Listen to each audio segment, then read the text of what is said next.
En tant que chrétien, au fond, on sait que Dieu veille sur nous.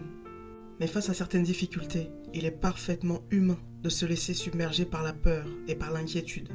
Le problème, c'est que nos yeux physiques sont souvent portés vers le visible, donc vers les difficultés.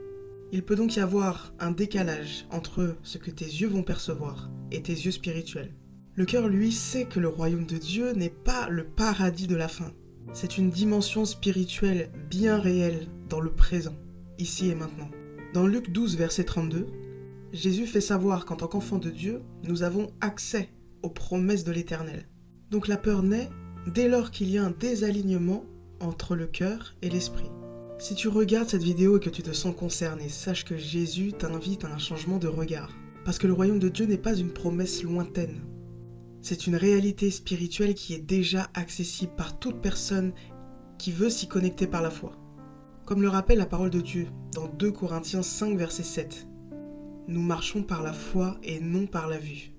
Et lorsque ton cœur s'aligne à cette dimension invisible, tu accèdes à une autre manière de façonner ta réalité. Une réalité où Dieu va pourvoir, va te guider et va te soutenir en permanence. Rappelle-toi que ta relation avec Dieu est intime et personnelle.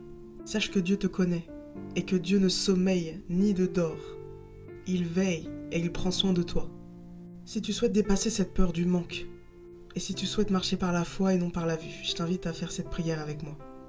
Bien-aimé Père, à travers ta parole, dans Luc 12, verset 32, tu dis « Ne crains point, petit troupeau, car ton Père a donné bon de te donner le royaume. » Dans Matthieu 6, verset 33, tu dis aussi « Cherchez premièrement le royaume de Dieu et sa justice, et toutes ces choses vous seront données par-dessus. » Alors aujourd'hui, Père, je choisis de ne plus regarder ce qui me manque, mais de m'ancrer dans la certitude que tu es déjà en train de pourvoir. Ouvre mes yeux spirituels afin que je puisse voir au-delà du visible, et aligne mon cœur à ta volonté, Seigneur. Montre-moi ce qui dépend de moi, afin que je puisse faire le premier pas, un pas de foi. Et apprends-moi à te laisser ce qui est hors de ma portée.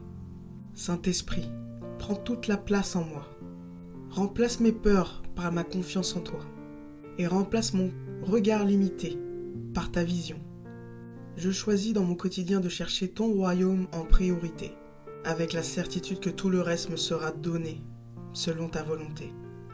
Je t'ai prié, Père, dans l'autorité de Jésus-Christ. Amen.